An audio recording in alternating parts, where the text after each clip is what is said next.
السلام علیکم ورحمۃ اللہ وبرکاتہ۔ جی تو پیارے اسٹوڈنٹس، پیارے طالب علموں، ترجمۃ القرآن کے طالب علموں، ترجمۃ القرآن المجید جماعت نحم، اس ویڈیو کا پہلا ٹاپک ہو چکا ہے، یعنی پہلا اس کا جو پارٹ ہے، لیکچر ہے، وہ ہو چکا ہے، جس میں سورہ مریم کا خلاصہ، سورہ مریم کا تعارف اور ہجرت حبشہ کے متعلق اور دیگر چیزیں ہم نے پڑھی تھیں۔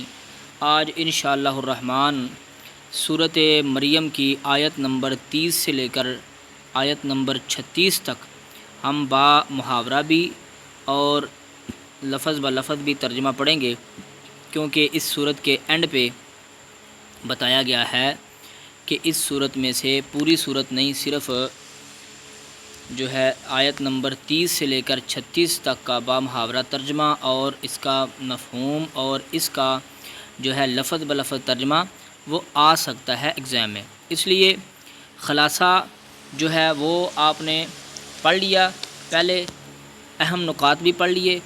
اب اس صورت کا جو ہے وہ آیات کہ جن آیات کا امتحان ہوگا ان آیات کو حرف بحرف پڑھیں گے۔ سب سے پہلے جو آیت ہے، آیت نمبر 30، قال، کہا اس نے، انی، بے شک میں، عبداللہ، اللہ کا بندہ ہوں، آتانی، اس نے دیا مجھے، آتانی، اس نے مجھے دیا، آتانی الکتابہ، اس نے مجھے عطا فرمائی کتاب، وجعلنی، اور بنایا مجھے، نبیًا، نبی، وجعلنی، اور بنایا مجھے، مبارکن، بابرکت، اینما کنت، میں جہاں بھی چلا جاؤں، یعنی جہاں بھی ہوں گا میں بابرکت ہوں گا، واوصانی، اور مجھے وصیت کی، کس نے؟ اللہ نے۔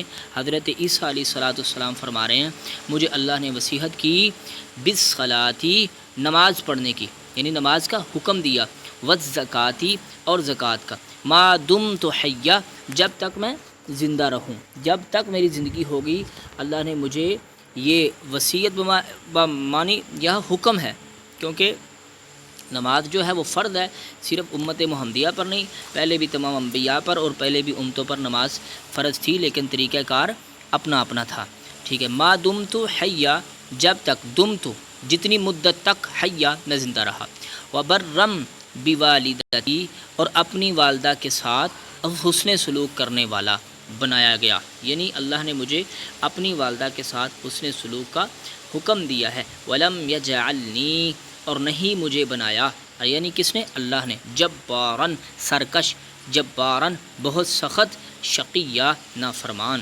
مجھے سرکش اور نافرمان، جبار کا مطلب سرکش بھی ہے اور سخت دل بھی ہے، اور بھی آپ کا اس کے معنی جو ہے نا وہ نافرمان، سرکش، اس کا معنی کر سکتے ہیں۔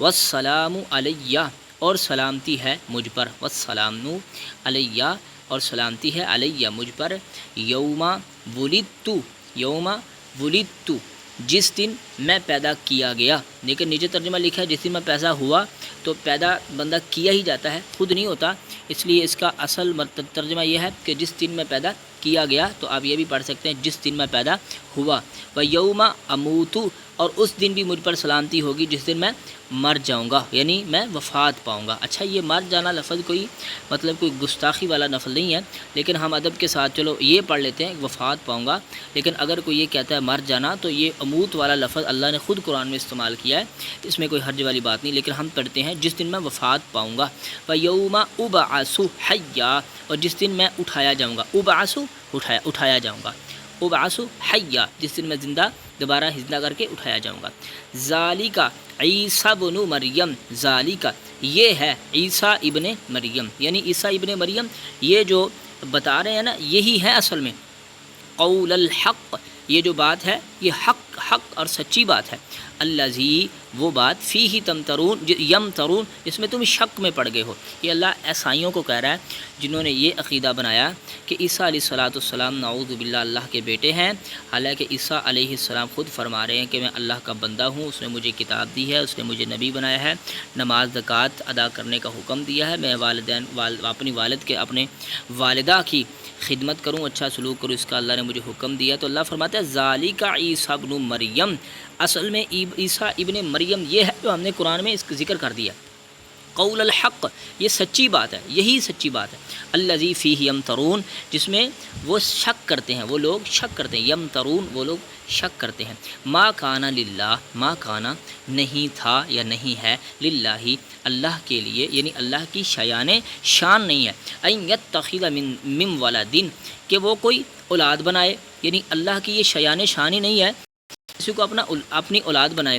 اچھا پیارے طلباء، یہاں آپ ایک بات ذہن میں رکھ لیں کہ اولاد کی حرص بندے کو ہوتی ہے، لالچ ہوتا ہے، اور اس کے پیچھے بندے کے کئی مقاصد ہوتے ہیں۔ ایک مقصد یہ ہوتا ہے کہ اولاد جو ہے وہ بڑھاپے میں کام آئے گی، ایک مقصد یہ ہوتا ہے کہ اولاد نسل کو چلانے کے کام آئے گی، اور کئی مقاصد ہوتے ہیں۔ تو اس طرح کی ضروریات چونکہ اللہ پاک کو نہیں ہے، تو اس لیے اللہ فرماتے ہیں ما کانا للہ، اللہ کے لیے یہ شایان شان نہیں ہے، ان یتخذ من ولدن، کہ وہ کسی کو اپنی اولاد بنائے، سبحانہ، وہ تو ان ساری باتوں سے کیا ہے، پاک ہے، یعنی کمزوریوں سے پاک ہے، ہمہ قسم کی پریشانیوں اور اس کو لاحق نہیں ہوتی، وہ سب سے پاک ہے، تو اس لیے اس کو ان چیزوں کی ضرورت نہیں ہے۔ آگے اذا، جس وقت، قضا، وہ اذا قضا امرا، وہ جس وقت فیصلہ کرتا ہے کسی بات کا، یعنی کسی چیز کا ارادہ کرتا ہے، فانما، تو وہ کیا کہتا ہے کہ یقول، اللہ کہتے ہیں لہو، اس کام کو، کن فیکون، تو اس کے سوا کچھ بھی نہیں، فانما اس کے سوا کچھ نہیں، یقول وہ کہتے ہیں لہو اس کے لیے، کن ہو جا، فیکون وہ ہو جاتا ہے۔ یعنی جب بھی اللہ کسی بات کا ارادہ کرتے ہیں تو اس کی شان ربوبیت یہ ہے، اس کی قدرت جرت یہ ہے، جب بھی وہ کہتا ہے کسی کام کو کن ہو جا، فیکون وہ ہو جاتی ہے، یہ اللہ کی شان۔ اچھا یہ جو آیات بورڈ والوں نے جن آیات کو یاد کرنے کا اور جن کو چن کے امتحان میں رکھا ہے نا، یہ واقعی بڑی ہی عظیم ترین آیات، قرآن کی ہر آیت ہی بڑی ہے، یہ عظیم ہے، لیکن ان آیات کو پیچھے جو ہے ان کو چننے کا جو مقصد ہے نا، ان کو منتخب کرنے کا مقصد ہے، یہ سلیکٹڈ آیات جن کو سلیکٹ کیا گیا ہے، ان کا مقصد بھی بڑا ہی عظیم ہے۔ ان میں یوں سمجھے کہ پورے جو صورت کا کنکلیوڈ ہے، اس میں نتیجہ ہے پوری صورت کا، تو اس لیے ان آیات کا مفہوم لفظ ب لفظ ترجمہ میں نے پڑھا دیا ہے۔ آپ ویڈیو کو درمیان میں سٹاپ لگا کے ہر لفظ کا علیحدہ علیحدہ ترجمہ لکھ کے اس کو یاد کریں، امتحان میں اس سے ضرور بر ضرور کوئی نہ کوئی سوال آئے گا۔ تو اب ویسے تو پوری صورت پڑھنی چاہیے، لیکن میں نے ان آیات کو پڑھایا ہے کہ جن آیات کا آپ کا جو ہے وہ کیا ہوگا، امتحان ہوگا۔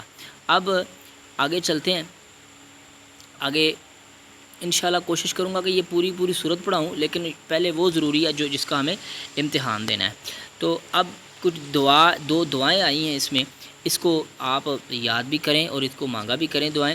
فَهَبْ لِي مِن لَدُنْكَ وَلِيًّا، جس کے پاس اولاد، خیر آپ تو بھی اس سٹیج پہ نہیں پہنچے، لیکن جس کو بھی اولاد چاہیے تو وہ جو ہے وہ فَهَبْ لِي مِن لَدُنْكَ وَلِيًّا، اللہ اب نبی حضرت زکریا علیہ السلام نے اب اللہ سے دعا مانگی کہ مجھے اپنی طرف سے کوئی ولی، کوئی وارث عطا فرما دو، تو یہ دعا بڑی عظیم ہے۔ وَجَعَلْهُ رَبِّي رَضِيًّا، وَجَعَلْهُ، اور اے اللہ اس کو اپنا پسندیدہ انسان بنانا، یہ بندہ اپنی اولاد کے لیے دعائیں مانگ سکتا ہے۔ اب ذخیرہ الفاظ اور معنی، تو یہ جو ہے نا الفاظ معنی یہ یاد کرنے بڑے ہی امپورٹنٹ ہیں، بڑے ضروری ہیں، کیونکہ اس میں سے سوال آ سکتا ہے کہ ان الفاظ کے درجہ ذیل الفاظ کے معنی لکھتے ہیں۔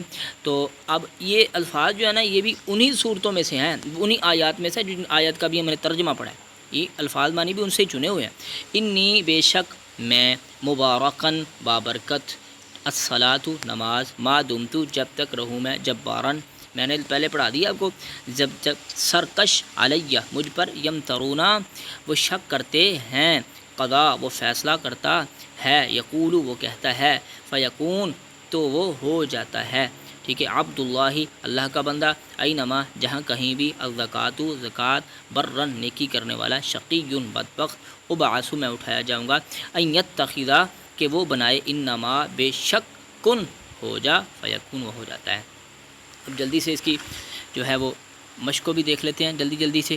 ہاں جی، درست جواب کی نشاندہی کریں۔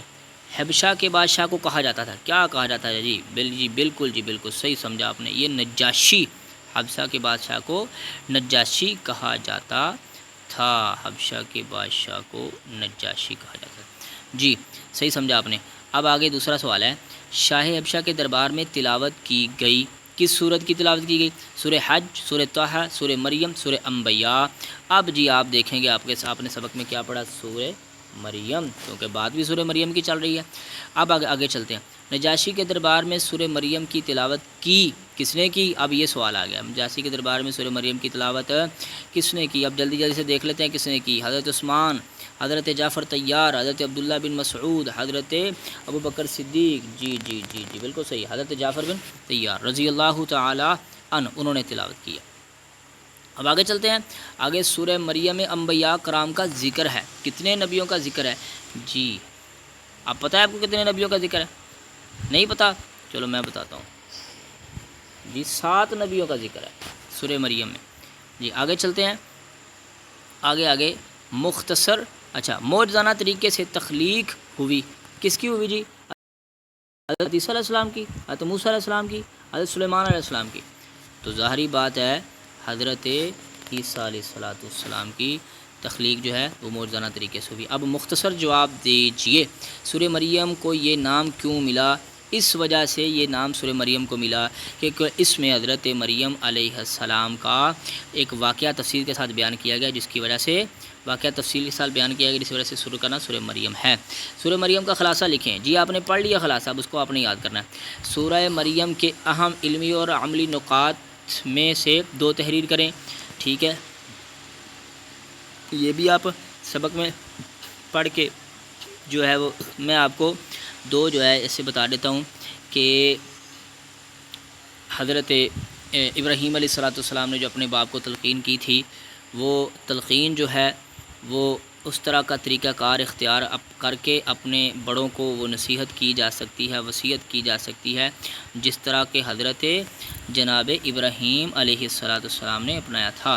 اچھا، اور اللہ کی رحمت اور قدرت سے کبھی مایوس نہیں ہونا چاہیے، یہ بھی سورۃ مریم کے جو ہے اس میں سے علمی اور عملی نکات ہیں۔ جی اب یہ ذہن میں رکھنا اپنے بات کو، میں نے پیچھے اس لیے گیا تاکہ میں غلط نہ بتا دوں، آپ کو صحیح گائیڈ کیا جائے۔ اب اگلی بات، سورہ مریم کے علمی اچھا ہجرت حبشہ کا سبب کیا تھا؟ اچھا یہ بھی آپ نے لکھنا ہے، کیونکہ مسلمان مکے میں بہت زیادہ ان کو ستایا جا رہا تھا، تنگ کیا جا رہا تھا، تو نبی علیہ السلام نے فرمایا اب اپنا ایمان نہ چھوڑو بلکہ اپنا وطن چھوڑ کے حبشہ کی طرف چلے جاؤ۔ سورہ مریم کی تلاوت سن کر نجاشی نے کیا کیا؟ ہاں جی کیا کیا؟ بہت زیادہ رویا، داڑھی تر ہو گئی، پھر اس نے کلمہ بھی پڑھ لیا۔ درج ذیل میں سے کوئی سے 5 قرآنی الفاظ کے معنی لکھیں۔ جی اب یہ جو آگے ہیں ان میں سے کوئی سے 5 کے آپ نے لکھنے ہیں۔ ما دمتو، جب تک میں جو ہے وہ جتنی مدت تک، مبارکن بابرکت، یم ترونا وہ شک کرتے ہیں، فیکونو پس وہ ہو جاتا ہے، فیکونو پس وہ ہو جاتا ہے۔ اچھا، الزکوٰۃ زکوٰۃ، شقیٌ بدبخت یا نافرمان، ان یتخذ یہ کہ وہ بنائے۔ دی گئی آیات کا با محاورہ ترجمہ لکھیں۔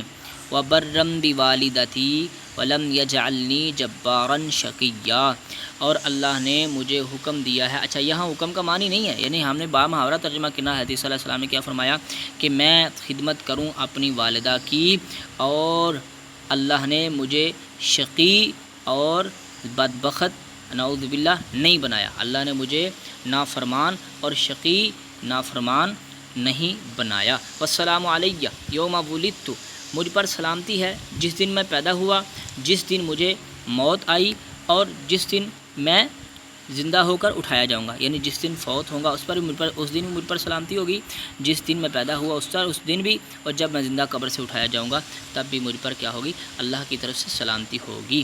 ذالک عیسی ابن مریم قول الحق الذی فیہ یمترون، یہی ہے اصل میں عیسیٰ ابن مریم، جو آپ نے پڑھ لیا اصل میں عیسیٰ ابن مریم یہی حقیقت ہے، اس کے علاوہ سب جو باتیں گھڑی ہوئی ہیں وہ سب جھوٹ ہے، یہی حق کی بات ہے جس میں وہ شک کرتے ہیں۔ وَإِنَّ اللَّهَ رَبِّي وَرَبُّكُمْ، بے شک میرا اور تمہارا رب کون ہے؟ اللہ ہی ہے۔ ان اللہ، بے شک اللہ، ربی وربکم، میرا اور تمہارا رب ہے۔ فَاعْبُدُوهُ، اس کی عبادت کی جائے۔ هَذَا صِرَاطٌ مستقیم، یہی سیدھا رستہ ہے، میرا اور تمہارا رب اللہ ہے، بس تم اس کی عبادت کرو، یہی سیدھا رستہ ہے۔ اب تفصیلی جواب دیجئے، سورہ مریم پر ایک مفصل مضمون تحریر کریں۔ ہاں جی جب آپ پڑھیں گے سمجھیں گے تو پھر انشاءاللہ مفصل اس پر مضمون بھی تحریر کریں گے۔ جی اللہ سے دعا ہے اللہ ہمیں کامیاب کرے۔ جی ہم نے پوری صورت مریم کا خلاصہ یعنی خلاصہ پڑھ لیا، سورہ مریم کا تعارف پڑھ لیا اور ان میں سے منتخب آیات کا ترجمہ با محاورہ لفظ بہ لفظ پڑھ لیا۔ اب آگے کام آپ کا ہے، آپ محنت کریں اور امتحان کی اچھے طریقے سے تیاری کریں۔ سبحان ربک رب العزت عما یصفون وسلام علی المرسلین والحمد للہ رب العالمین۔